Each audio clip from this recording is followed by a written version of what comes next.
Bonjour tout le monde, j'espère que vous allez bien, je suis très heureuse de vous retrouver pour cette nouvelle vidéo puisque vous le voyez, on est chez moi et donc quand je fais des vidéos chez moi ça veut dire qu'on va parler conseils ou qu'on va parler histoire et en l'occurrence aujourd'hui on va parler histoire.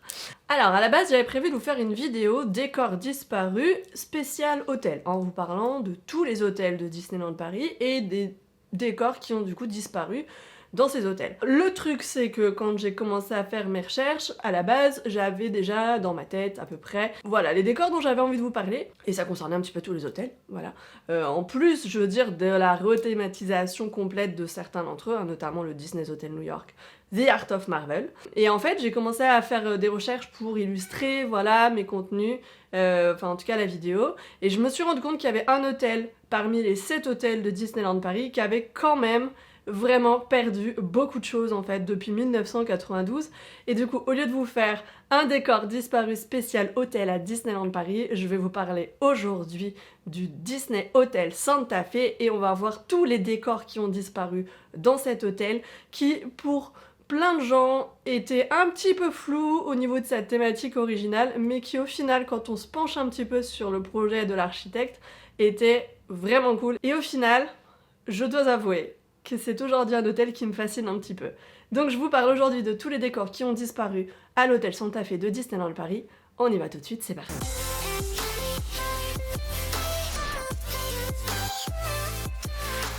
Cette vidéo est sponsorisée par HelloFresh. Rendez-vous en fin de vidéo pour profiter d'une offre exclusive sur vos prochaines commandes de box repas HelloFresh. Alors, le Santa Fe, on en a parlé plein de fois parce que c'est un hôtel que moi, personnellement, j'aime beaucoup. Voilà, la dernière fois que je vous en ai parlé, c'était dans le méga hôtel tour que j'ai fait là, du coup, cet automne. Je vous remets la vidéo là-haut si vous voulez la regarder. Et donc, c'était une vidéo au cours de laquelle j'avais visité tous les hôtels de Disneyland Paris, presque. Et je vous montrais les infrastructures, les chambres, voilà, qui étaient proposées dans le cadre d'un séjour. Et j'avais également fait une vidéo il y a très longtemps maintenant sur, c'était peut-être d'ailleurs le premier hôtel tour qu'il y avait sur le Santa Fe sur YouTube, ou en tout cas une des toutes premières vidéos hôtel tour sur le Santa Fe de Disneyland Paris. Et ce qui d'ailleurs me donne envie d'y retourner et de vous faire un nouvel hôtel tour là-bas. Donc je sais pas si c'est quelque chose qui peut vous intéresser. Faites-moi savoir en commentaire si vous voulez que j'aille refaire un hôtel tour là-bas avec une petite mise à jour 2023-2024. Ça pourrait être intéressant, d'autant que clairement avec tout ce que j'ai appris pour la vidéo d'aujourd'hui, je vais vraiment partir en mode exploration, si j'y vais. Donc ça pourrait être super intéressant. Et d'ailleurs j'ai un petit projet de vidéo aussi encore là-bas, enfin bon bref, je ne vous en dis pas plus pour l'instant, je vous tease, mais on va en reparler en tout cas je pense cet été ou à la rentrée. Alors, le Santa Fe, à la base vous le savez, c'est un hôtel qui... Enfin à la base, non. Aujourd'hui, c'est un hôtel qui est thématisé sur Cars, voilà, le film Pixar, c'est un film qui est présent au niveau de l'affiche à l'entrée, mais également dans plein de facilités au niveau des parties communes de l'hôtel et dans la décoration de la chambre, c'est-à-dire qu'aujourd'hui, au niveau du miroir, au niveau des lampes, au niveau des draps, enfin il y a plein de clins d'œil du coup à l'univers Cars quand on est dans les chambres, mais à l'origine, l'hôtel n'était pas du tout thématisé sur Cars, il était sur le Nouveau-Mexique. C'est seulement à partir de 2013 que l'hôtel a pris cette thématique Cars, et c'est un peu à partir de cette époque-là d'ailleurs, ça a démarré un petit peu avant parce que je crois que le Sequoia Lodge a été le premier comme ça, à partir de là que les hôtels ont commencé à accueillir une thématique plus axée personnage, film, franchise. C'est pour ça qu'on va retrouver du coup l'univers de Bambi au Sequoia Lodge, l'univers de Cars au Santa Fe, l'univers de Toy Story au Cheyenne, Marvel à l'hôtel New York, le Newport Bay Club est plutôt sur les classiques avec Mickey, et le Disneyland Hotel est en train d'être refait avec une thématique princesse Disney. Voilà, donc à chaque fois on est sur des franchises et des personnages Disney qui sont plus présents, alors qu'à l'origine les hôtels Disney c'était pas du tout ça, il y avait quasiment pas de référence à des films ou à des personnages quand on était dans les chambres, ou même dans l'hôtel, et chaque hôtel était thématisé sur un état des États-Unis. Voilà pour la petite introduction. Avant de vous parler vraiment des décors spécifiquement qui ont disparu au Disney Hotel Santa Fe à Disneyland Paris, je vous remets un petit peu dans le contexte. On est en 1992, le Santa Fe vient d'ouvrir et c'est un hôtel qui a été dessiné par Antoine Prédoc. Antoine Prédoc, c'est un architecte qui vit au Nouveau-Mexique, qui est donc originaire de là-bas, c'est un architecte américain, et qui a dessiné cet hôtel avec dans l'optique de rendre hommage à sa région, du coup à son état, au Nouveau-Mexique donc, et aussi à tout ce qu'il va y avoir en termes d'iconographie, de culture, de symbolique aussi du sud-ouest américain. Donc ça veut dire la route 66, ça veut dire les cow-boys, ça veut dire voilà, toutes ces références-là, le désert, les ovnis également, puisqu'au Nouveau-Mexique on trouve Roswell, et cette architecture un petit peu aussi... Alors, moi personnellement, avant de commencer, j'ai cru qu'elle était plutôt d'origine mexicaine, et en fait pas du tout. C'est une architecture qui aujourd'hui est qualifiée de Pueblo Revival, mais qui en fait est inspirée des Pueblos, donc ce sont des maisons à toit plat et de couleur ocre, qui sont en fait les habitations des natifs américains qui vivaient du coup dans cette région du Nouveau-Mexique. Et donc ils ont repris ce type d'architecture-là, et ils l'ont donc agencé. Et la ville de Santa Fe a d'ailleurs eu une vraie influence sur l'architecture de l'hôtel, et quand vous voyez ces photos là, on se rend quand même bien compte justement de cette influence. On est sur cet univers là, l'objectif c'est de plonger le visiteur dans le sud-ouest américain et de l'emmener un petit peu en mode exploration dans des pistes où il va trouver en fait plein de références à cette culture du sud-ouest américain. Ça c'est le pitch d'origine pour l'hôtel Santa Fe en 1992. Il y a également un petit détail au niveau de la construction de l'hôtel et de son agencement, c'est que quand on rentre, donc on retrouve cette espèce d'ambiance drive-in, et qui font aussi partie de la culture populaire américaine justement, et quand on passe donc le bâtiment principal sous l'affiche de ce fameux drive-in, on voit qu'il y a des bâtiments qui sont en fait de plus en plus grands, ce qui permet en fait finalement, avec les bâtiments du fond qui sont près de la rivière, qui sont beaucoup plus hauts que les autres, de donner un arrière-plan, et ça harmonise vraiment le point de vue qu'on peut avoir depuis l'entrée de l'hôtel, et ça permet d'avoir une belle profondeur de champ, ce qui n'aurait pas été le cas si tous les bâtiments avaient été de la même taille. Donc encore une fois, on est sur cette espèce de vraiment réflexion pour que la vue au global soit sublimée. Je vous mets un petit croquis ici de ce que Antoine Prédoc avait présenté en fait à Michael Eisner à l'époque pour pitcher voilà son idée pour l'hôtel Santa Fe de Disneyland Paris. Voilà, son but c'était de retrouver un petit peu tous ces éléments là. Donc on retrouve quand même des choses qui sont aujourd'hui encore présentes ou qui en tout cas ont été à un moment donné présentes à l'hôtel Santa Fe. Donc il y a déjà ce principe de drive-in avec les références au western spaghetti, on a déjà aussi ce principe de formation rocheuse, on a les cours d'eau, on a les pueblos, donc les maisons ocre à toit plat, on a voilà toutes ces choses là, on a la ligne jaune de la route 66, on a les cactus, le désert, voilà toutes ces références là vraiment à la culture du sud-ouest américain, et c'est important d'avoir ça en tête parce que ça va compter dans ce que je vais vous raconter juste après. Alors maintenant qu'on a tout le contexte, on va pouvoir se pencher sur ce qui a disparu au Santa Fe à Disneyland Paris, et vous allez voir qu'il y a énormément de choses. Et franchement c'est ultra frustrant en réalité parce que je suis maintenant super triste de pas avoir connu cette version là du Santa Fe. Il y a des choses qui je pense étaient encore là lors de mes premiers séjours, puisque la première fois que j'ai dormi au Santa Fe c'était en 2007, et je regrette vraiment de pas avoir pris le temps à ce moment là d'explorer l'hôtel et de découvrir tous ces détails, parce qu'aujourd'hui c'est des choses qui n'existent plus. La première chose du coup qui a changé, elle a pas vraiment disparu, elle a changé, c'est l'affiche. Alors ça jusque là je crois que c'est connu de tout le monde, l'affiche auparavant elle arborait donc le visage de Clint Eastwood, qui était donc une référence au film Pour une poignée de dollars, un film de 64 par Sergio Leone, et donc c'est un western spaghetti qui se passe au Mexique et où le héros du coup est incarné par Clint Eastwood. Clint Eastwood qui est une figure de l'ouest américain, voilà, des westerns, qui a tourné dans énormément de films de ce style-là, et donc c'est lui qui a été choisi.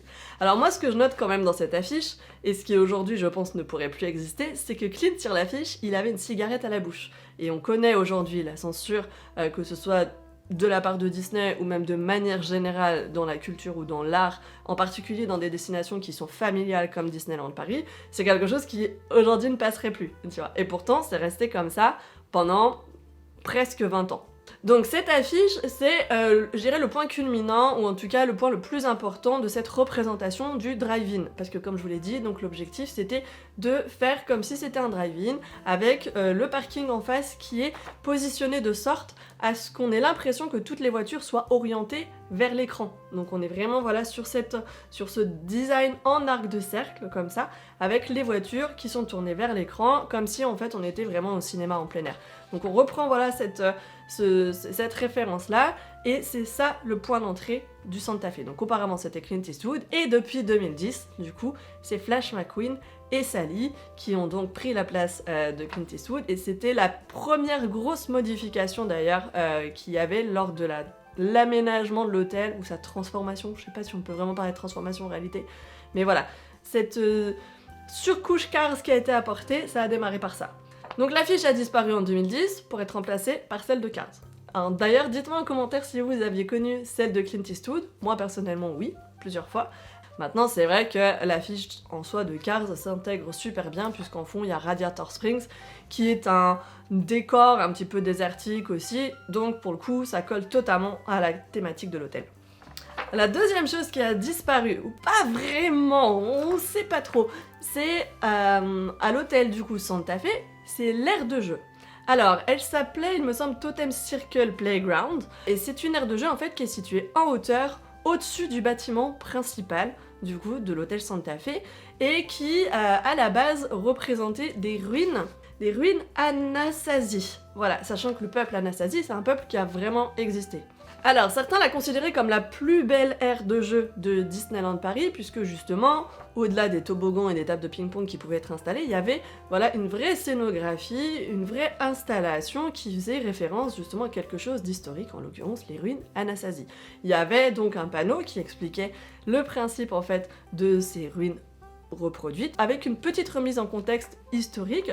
Donc les ruines Anasazi, les Anasazi c'était un peuple Pueblo, donc voilà, donc le peuple Pueblo, comme je vous l'ai dit en début de vidéo, c'était le peuple natif américain qui vivait donc au Nouveau-Mexique. C'est un peuple qui a existé autour du Xe siècle, dans la région des Four Corners, aux US, et a priori c'est un peuple qui brillait pour ses connaissances en astronomie et en système d'irrigation.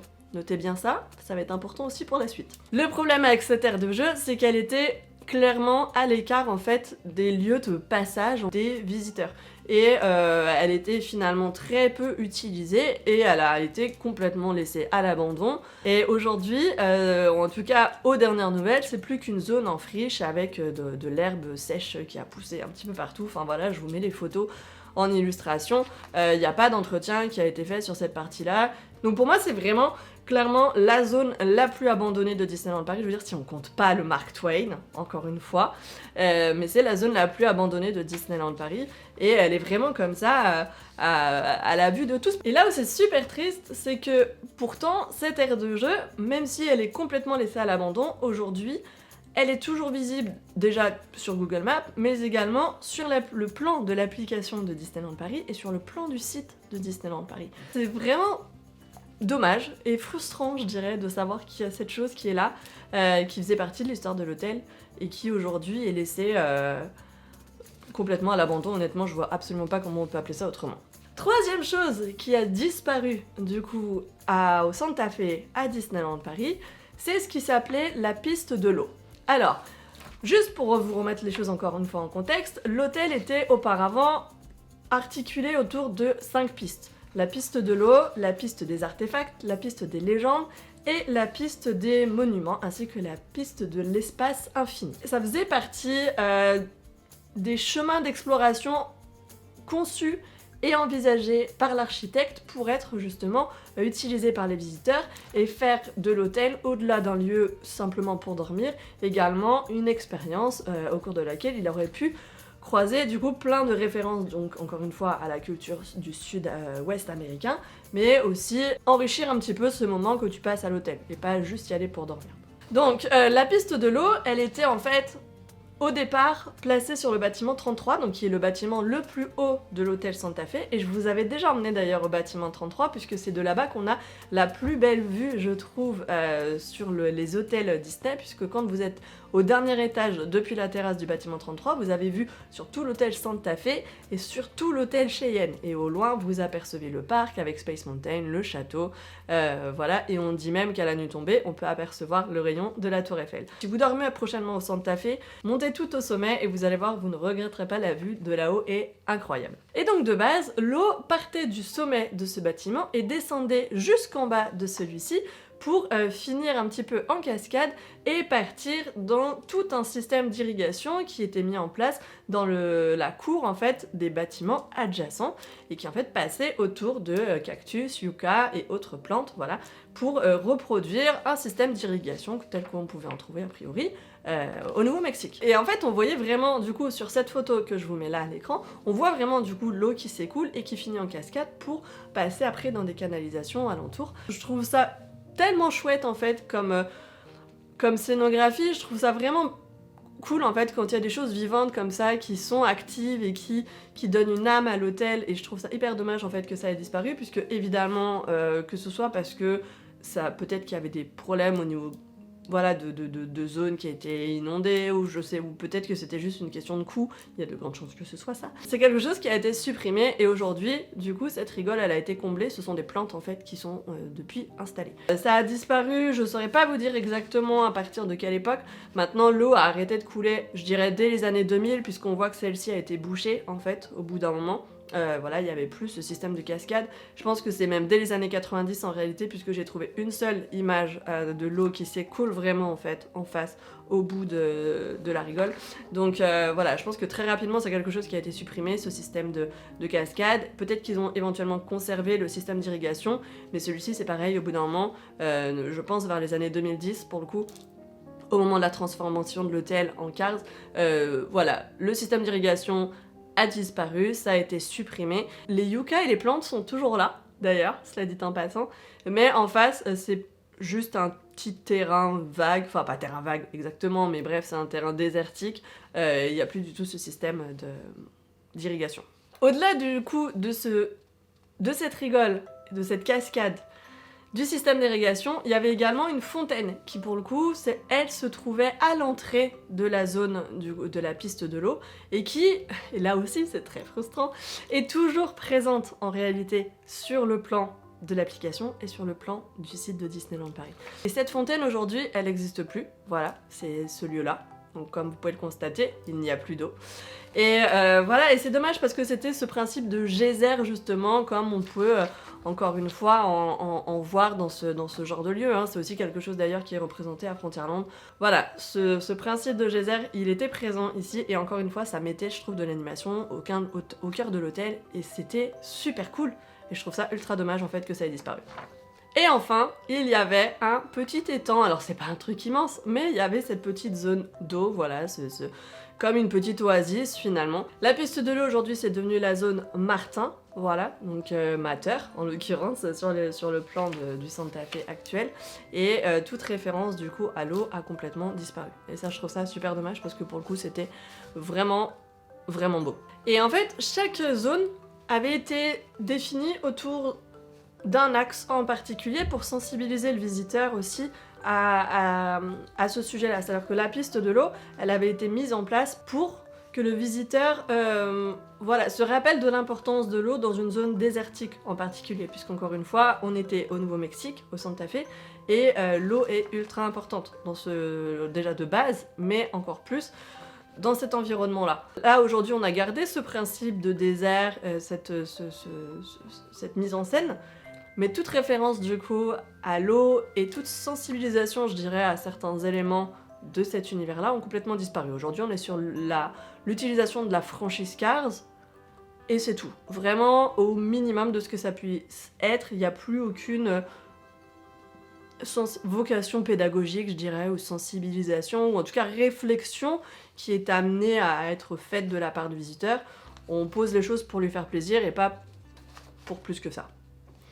Je trouve ça vachement dommage quand même. C'était cool. C'était vraiment sympa ce principe. Quatrième chose qui a disparu au Santa Fe à Disneyland Paris. Je suis désolée, on est sur une vidéo qui va être peut-être un peu longue, mais on est vraiment sur un sujet qui m'a complètement fascinée quand j'ai commencé à le préparer, et je me suis vraiment laissée emporter. Donc j'ai plein de choses aujourd'hui à vous raconter, et bon, ça fait longtemps que je vous ai pas fait une vidéo un peu longue, donc la quatrième chose qui a disparu, c'est... Alors moi j'ai appelé ça Bip Bip et le coyote. Alors pour ceux qui sont nés dans les années 80-90, vous connaissez forcément les cartoons de Bip Bip et Ville Coyote, puisque c'est des choses qui passaient dans ces cartoons quand on était petit, et ce sont... Alors c'est un dessin animé Warner, Et c'est un dessin animé dans lequel en fait il se passe un petit peu toujours la même chose, c'est-à-dire qu'on a l'oiseau qui court super vite. Attendez, comment il s'appelle? Un grand géocoucou. Voilà, c'est la représentation d'un grand géocoucou, bip bip. Et qui se fait courser par un coyote qui bien sûr veut le manger, mais à qui il arrive toujours des crasses. Et le running gag justement dans ce dessin animé là, c'était que le coyote du coup passait à côté d'une pierre qui finissait par lui tomber dessus. Une pierre qui tenait vaguement, par miracle, au sommet d'une formation rocheuse de plus en plus étroite. Et en fait ce principe là, de formation rocheuse un petit peu bizarre, il avait été représenté, alors bien sûr de manière symbolique et de manière très solide, par Antoine Prédoc, l'architecte du Santa Fe, sous cette forme-là. Et il était positionné sur 3 bâtiments du Santa Fe, en l'occurrence les bâtiments 42, 46 et 48, donc sur la piste des monuments, à l'époque, qui aujourd'hui correspond à la piste de Flash McQueen. Cette représentation, encore une fois, unique et propre à cet univers du Nouveau-Mexique, allait dans ce sens-là. L'idée, c'était encore une fois de refaire penser, de manière un petit peu abstraite bien sûr, conceptuelle certains diront, à ces formations rocheuses-là. Et pour symboliser en plus, pour achever ça, à l'entrée de cette zone, il y avait un grand géocoucou en néon, qui était donc représenté à l'entrée de la piste du coup des monuments. Et tout ça, c'est des choses qui ont disparu. Le néon du géocoucou a complètement disparu, a été supprimé, très certainement au niveau de la transformation en Cars, et de même, du coup, pour les formations rocheuses situées au-dessus des bâtiments cités précédemment, elles ont été retirées, très certainement pareil, autour de ces années-là. Je ne sais pas pourquoi. je saurais pas vous dire pourquoi. Déjà que c'était pas hyper facile de trouver ce qui avait disparu et vraiment, et d'arriver à faire un petit peu le point. J'ai pas trouvé les raisons, malheureusement, de ces suppressions. Mais c'était sans doute par facilité, par coût d'entretien, etc., etc. La 5e chose qui a disparu à l'hôtel Santa Fe, et ça, honnêtement, pour le coup, c'est vraiment... Je suis tombée des nues quand j'ai vu qu'il y avait ça. Genre, je regrette tellement de pas avoir vu, en fait, ces choses-là quand j'y étais en 2007. Je vous dis, j'ai un somme monumental. Ce sont les voitures abandonnées et rouillées, importées d'Albuquerque, justement, la ville du Nouveau-Mexique. Il y avait à l'origine, donc dans la piste des artefacts, qui est l'actuelle aujourd'hui zone Luigi au Santa Fe, il y avait à l'origine 3 voitures abandonnées, rouillées, qui étaient donc exposées au Santa Fe.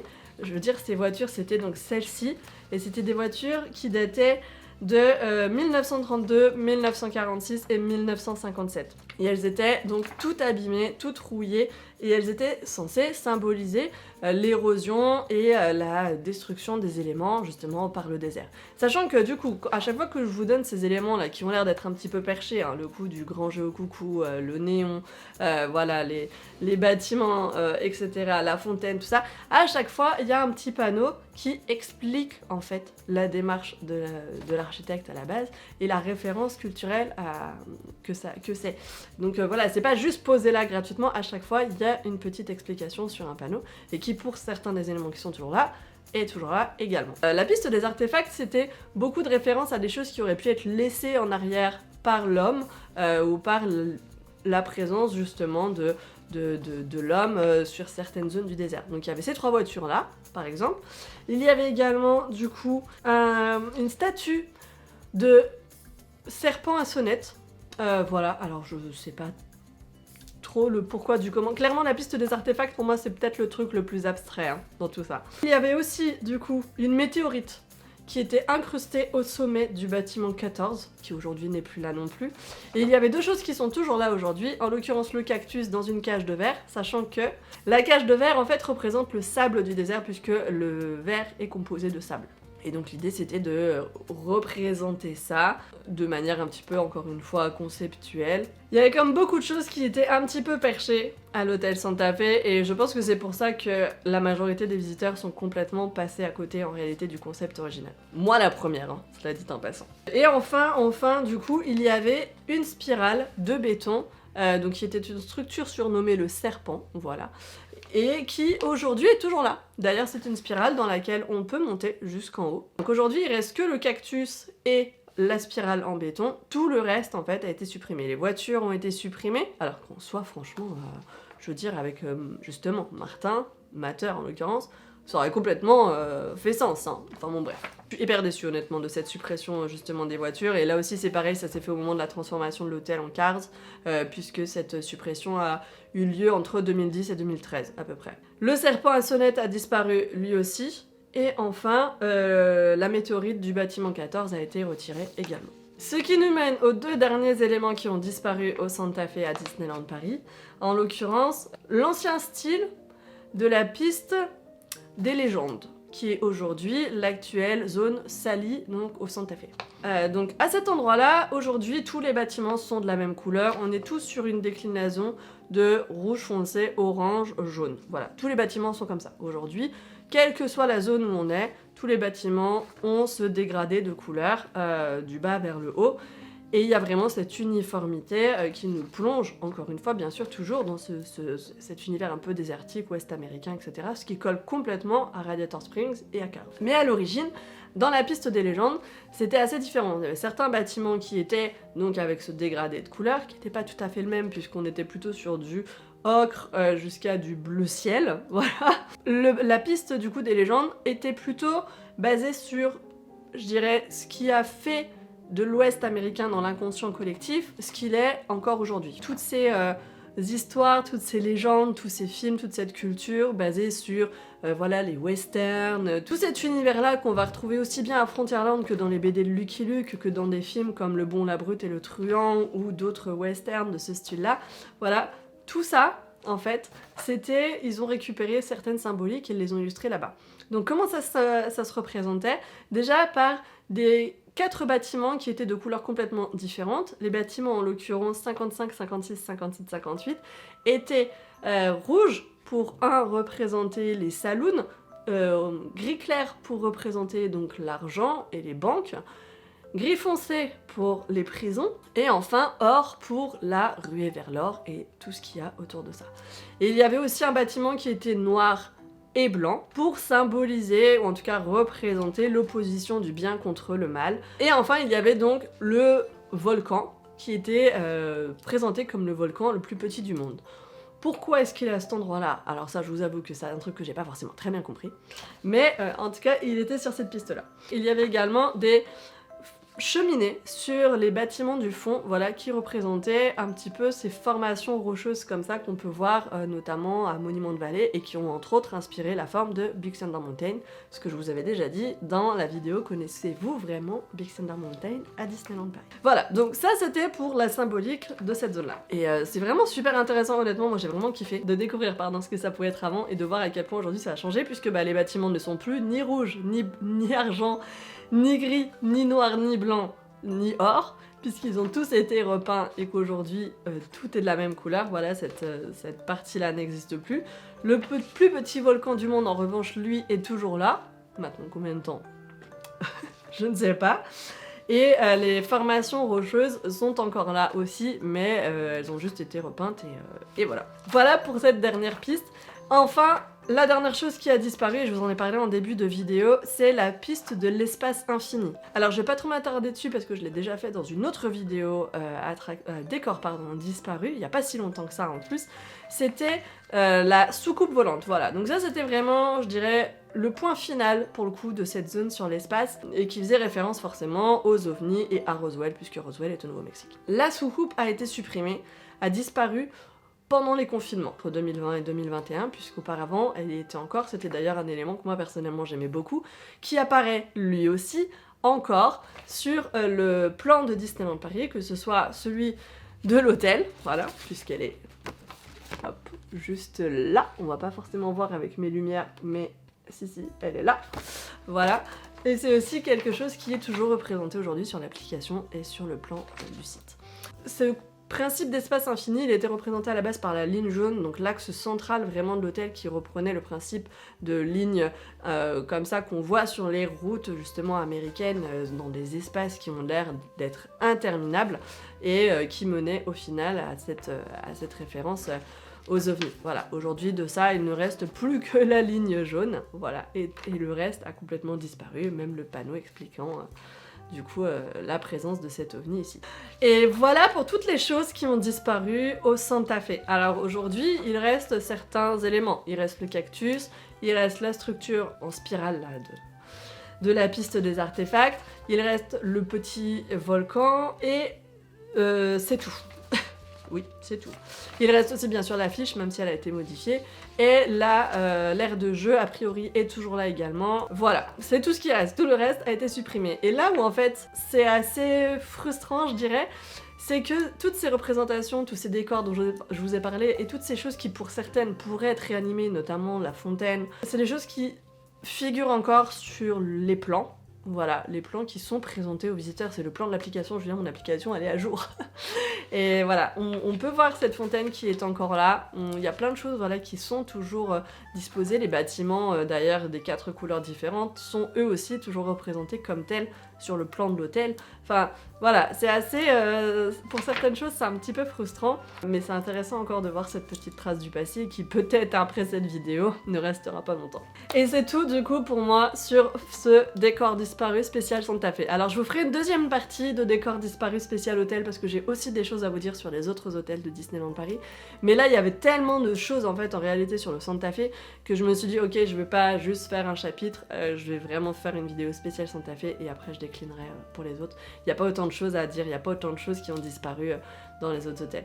Là vraiment la majorité des choses ont été retirées entre 2010 et 2013 pour l'aménagement de l'hôtel en version Cars, et après il y a certaines petites choses qui ont sauté au fil du temps, très certainement pour des raisons de coupe budgétaire, et puis pour d'autres raisons qui m'échappent complètement, parce que pourquoi avoir supprimé d'un seul coup la soucoupe comme ça en 2020 ?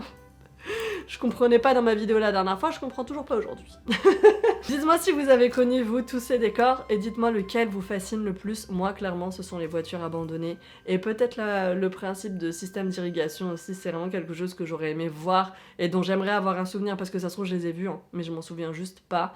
Et voilà, j'aurais vraiment aimé connaître cette version-là du Santa Fe. Non pas que je n'aime pas aujourd'hui ce qui est proposé en version Cars, etc. Au contraire, c'est un hôtel que j'adore vraiment. Je le trouve très très beau et super pour les familles, mais j'aurais adoré voir cette version-là aussi. Et j'espère en tout cas que de vous avoir expliqué le concept original de l'hôtel vous aura donné un petit intérêt pour celui-ci et vous aura permis, pour ceux qui ont connu ces versions-là, de comprendre certaines petites choses que vous avez vues à l'époque sans forcément capter les références. Si cette vidéo vous a plu, bien sûr, comme d'habitude, on n'oublie pas, on met des petits pouces en l'air, c'est important et ça me fait vraiment très plaisir, en particulier sur ce genre de vidéo qui me demande un travail monstre en termes de préparation. Donc j'espère que voilà, vous avez passé un bon moment, j'espère que la vidéo vous a fait kiffer. Moi personnellement, j'ai adoré travailler dessus et j'ai déjà bien hâte de me pencher sur les prochaines vidéos décors disparus et archives de Disneyland Paris. Merci à vous d'avoir regardé cette vidéo jusque là. Je vous retrouve très très vite dans d'autres vidéos, que ce soit des vlogs à Disneyland Paris ou des sujets qui sont plutôt historiques ou archives ou attractions disparues. En attendant, prenez soin de vous et à très très vite. Bye bye. HelloFresh, ce sont des box repas livrés chaque semaine avec des recettes originales, variées et délicieuses pour vous faciliter la préparation des repas au quotidien. Avec des recettes simples et faciles à réaliser, HelloFresh permet de se décharger de l'éternelle question « Qu'est-ce qu'on mange ce soir ?» Repas faibles en calories, végétariens, faciles à préparer, cuisine du monde ou plats familiaux et gourmands pour le week-end, HelloFresh permet de choisir pour chaque box parmi 21 nouvelles recettes saines et délicieuses, toujours avec un Nutri-Score A ou B. Livrée chaque semaine à l'horaire de votre choix, la box HelloFresh se compose d'un kit par repas commandé pour le nombre de personnes définies sur votre profil avec les quantités sur mesure pour éviter le gaspillage et mieux consommer. Les fiches recettes détaillent la préparation étape par étape pour cuisiner facilement votre repas du jour et vous pouvez même retrouver ces recettes sur l'application ou sur le site HelloFresh depuis votre compte. Personnellement, j'aime énormément le concept HelloFresh. Il me permet de cuisiner des plats originaux très facilement avec un kit sur mesure pour chaque repas, comme ce porc grillé à la taïwanaise et pak choy. Et je ne l'ai pas fait ici car j'expose pas ma fille sur mes vidéos, mais les box HelloFresh sont aussi géniales pour cuisiner en famille et partager un moment convivial avant de se régaler ensemble. Alors si vous aussi vous souhaitez essayer ou réessayer les box HelloFresh, je vous propose un code promo exclusif à découvrir sur le lien en barre d'infos. Valable en France et Benelux pour les nouveaux clients HelloFresh et les clients ayant annulé leur abonnement depuis au moins un an, mon code DisneyJuin vous fera profiter de jusqu'à 85 € de réduction sur vos 4 prochaines box HelloFresh, de 3 cadeaux et de la livraison gratuite.